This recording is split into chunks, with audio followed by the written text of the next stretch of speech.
Hyderabad tank bund దగ్గర కాకా వెంకటస్వామి విగ్రహానికి నివాళులర్పించారు చెన్నూరు ఎమ్మెల్యే వివేక్ వెంకటస్వామి.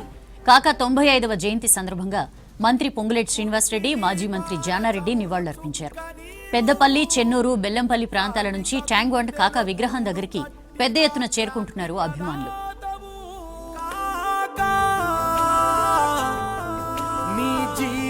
గమనం మాకొక పయనం ఇచ్చింది భవితం కాకా కాకా.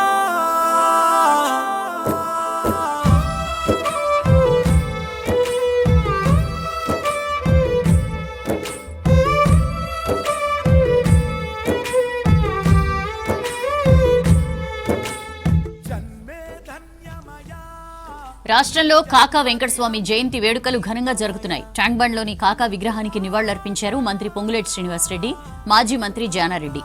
ఇందిరమ్మ రాజ్యంలో ఆయనకు నిజమైన గౌరవం దక్కిందన్నారు పొంగులేటి. తెలంగాణ కోసం జీవితాంతం పోరాటం చేశారన్నారు జానారెడ్డి. కాకా జయంతి వేడుకలు అధికారికంగా నిర్వహించడం సంతోషకరమన్నారు. ట్యాంక్ బండ్ దగ్గర కాకా జయంతి వేడుకలపై మరిన్ని డీటెయిల్స్ షరీఫ్ అందిస్తారు.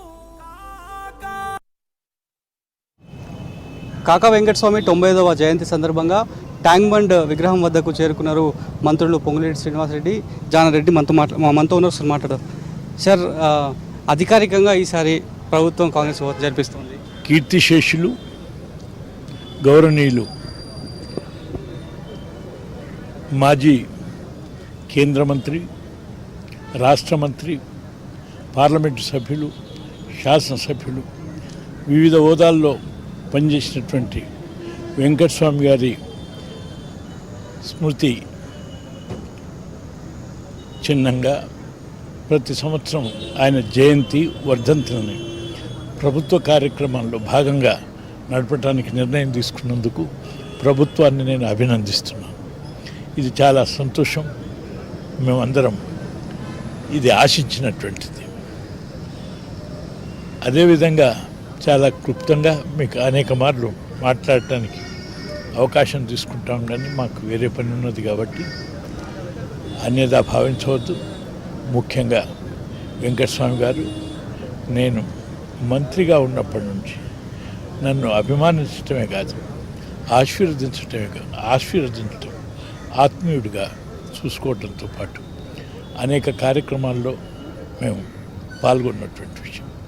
అంతకంటే ముఖ్యంగా తెలంగాణ రాష్ట్రం ఏర్పాటు కొరకు ఆయన నాడు ఒకప్పుడు 1957 నుండి 56 నుండే ఈ తెలంగాణ కొరకు ఆరాటపడుతున్నాడు. అందుకు అవసరమైన సందర్భంలో ప్రతిసారి తెలంగాణ రాష్ట్రాన్ని ఏర్పాటు చేయడానికి కొరకు కృషి చేయడంతో పాటు ఆఖరిగా సోనియా గాంధీని ఒప్పించడంలో సిడబ్ల్యూసి మెంబర్గా ఆ సమావేశంలో ఆయన ఆశయాన్ని ఈ తెలంగాణ ప్రజల ఆశయాన్ని పూర్తి చేయడానికి కృషి చేసినటువంటి మహనీయుడు. అంతేకాదు ఆయన కార్మిక లోకానికి కూడా చాలా అభిమాన నాయకుడు. ఐఎన్టీసీ అధ్యక్షుడిగా కూడా, రాష్ట్ర ఐఎన్టీసీ అధ్యక్షుడిగా పనిచేసినటువంటి. ఆ విధంగా ఆయన వివిధ హోదాల్లో ఈ రాష్ట్రానికి, ఈ దేశానికి సేవలు అందించినటువంటి వారిని స్మరించుకోవటం మన కర్తవ్యం. అందులో భాగంగా ప్రతి సంవత్సరం ఆయనకు అర్పించే ఈ నివాళుల్లో ఆయన ప్రజల కొరకు, ప్రజా సమస్యల కొరకు ప్రయత్నించినటువంటి విషయాల్ని మనం మననంలో ఉంచుకొని ఈనాటి రాజకీయ వారసులు కానీ ఆ తర్వాత ఈ జనరేషన్ కానీ గుర్తుంచుకోవాల్సినటువంటి అవసరం అని చెప్పి నేను భావిస్తూ, అందుకు వారి ఈ సందర్భంగా నా మిత్రులైనటువంటి వివేక్, ఇక్కడికి రానటువంటి వినోద్, ఆ తర్వాత నా సహచర మంత్రి అండ్ మన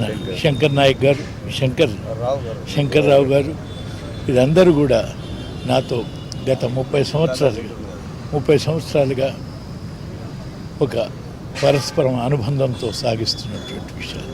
కేవలం ప్రజా సమస్యలతో పాటు పార్టీలకు కూడా ముందుకు తీసుకుపోవటానికి నేను వారితో కలిసి వారు నాతో కలిసి ఇప్పుడు నేను విశ్రాంతి తీసుకున్న ఈ సమయంలో వీరందరూ కూడా నా ఆలోచన విధానాన్ని కూడా కొనసాగిస్తారని ఆశిస్తూ మిత్రుడు.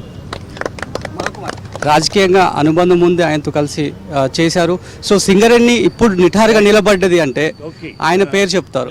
అందుకని కార్మిక లోకానికని వదిలేసిన నేను వాస్తవం ఇవాళ సింగరేణి ఏదైతున్నదో అందుకు అప్పులలో కూటుకుపోయి అది అవస్థలో ఉన్న సమయంలో అందుకు తగినటువంటిది ఇటు సెంట్రల్ గవర్నమెంట్ నుంచి రాష్ట్ర ప్రభుత్వం నుంచి కృషి చేసి నిధులు ఇప్పించడంతో పాటు ఆ మొత్తం సంస్థ నిలబడటానికి, సంస్థ ఈరోజు లాభాల బాటన పట్టడానికి ప్రధాన కారకుడు వెంకటస్వామి గారు అనేటువంటి విషయం మాకు తెలిసినటువంటిది. అందుకు ఆయన మనం మర్చిపోరాదని చెప్తూ మన మంత్రి గారు తొలిసారిగా కాంగ్రెస్ ప్రభుత్వం అధికారికంగా కాకా వెంకటస్వామి జయంతి వేడుకలు జరుపుతోంది. ఏమేమి కార్యక్రమాలు ఉంటాయి సార్? ఎవరెవరు హాజరు కాబోతున్నారు?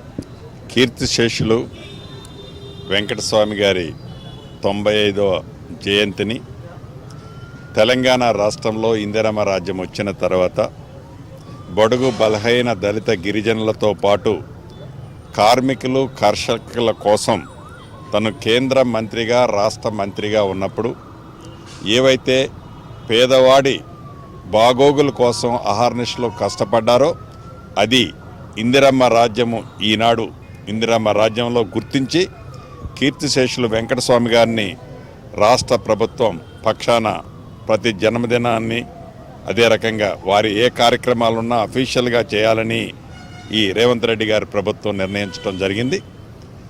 ఏది ఏమైనా నిత్యము పేదవాళ్ల కోసం, బడుగు బలహీన వారి వర్గాల కోసం ఆనాడు కేంద్రంలో మంత్రిగా ఉన్నప్పుడు కానీ రాష్ట్రంలో మంత్రిగా ఉన్నప్పుడు కానీ వారికంటూ పేదవారి మంత్రిగా, పేదవారి మనిషిగా, పేదవారి ప్రజాప్రతినిధిగా తప్పించారు. కాబట్టే వెంకటస్వామి గారికి అంటే కూడా వారిని గుడిసెల వెంకటస్వామి గారిగా గుర్తుపెట్టుకుంటారు. ఎందుకంటే గుడిసెలలో ఉన్న వారి బ్రతుకుల్ని బాగు చేయటం కోసం, వారిని ఉన్నతమైన స్థానానికి తీసుకురావటం కోసం, వారిని కూడా సమాజంలో సామాన్యులుగా గుర్తించడం కోసం వారు చేసిన కృషి ఇప్పటికీ గుడిసెల్లో నివసించే పేదవాళ్ళు వారిని మర్చిపోలేరు. అటువంటి మహానుభావుడు మన మధ్య లేకపోయినా వారి కన్నా కలల్ని, ఆశయాల్ని నెరవేర్చడం కోసం వారి ఇద్దరు పుత్రులు ఈనాడు పక్కనున్న వివేక్ గారు కానీ, అదే రకంగా వినోద్ గారు కానీ, వారి మనమడు ఎంపీ, ఇద్దరు ఎమ్మెల్యేలు, ఎంపీ తప్పకుండా ఈ ఇందిరమ్మ రాజ్యంలో వారి కన్న కలల్ని గౌరవ ముఖ్యమంత్రి రేవంత్ రెడ్డి గారి నాయకత్వంలో తప్పకుండా నెరవేరుస్తారు. పెద్దలు జానారెడ్డి గారు, శంకర్రావు గారు మాజీ మంత్రివర్యులు వారితో ఉన్న సన్నిహితాన్ని చాలా వివరంగా చెప్పడం జరిగింది. వారి ఆశయాల్ని నెరవేర్చే దాంట్లో ఈ రాష్ట్ర ప్రభుత్వంలో ఉన్న మంత్రిగా తప్పకుండా నా వంతు కర్తవ్యాలు కూడా నెరవేరుస్తానని మీ ద్వారా యావత్ తెలంగాణ ప్రజలకి తెలియజేసుకుంటాను. కాంగ్రెస్ ప్రభుత్వం అధికారికంగా కాకా వెంకటస్వామి 95వ జయంతి వేడుకలను జరుపుతోంది. ఒకరొకరుగా ఇటు పెద్దపల్లి కాన్స్టిట్యున్సీ కావచ్చు, చెన్నూరు ప్రాంతాల నుంచి చాలామంది కాకా అభిమానులు వస్తున్నారు. ఎందుకంటే దాదాపు కేంద్ర మంత్రిగా, ఎమ్మెల్యేగా ఎనలేని కృషి చేసినటువంటి వ్యక్తిగా, రాజకీయంగా ఆయనకు మంచి పేరుంది అనేటువంటి విషయాన్ని ఆయన చేసినటువంటి మంచి పనులన్నింటినీ కూడా కాకా విగ్రహం వద్దకు వచ్చినటువంటి ప్రముఖులంతా కూడా అభిప్రాయాన్ని వ్యక్తం చేస్తున్న పరిస్థితి కనిపిస్తోంది.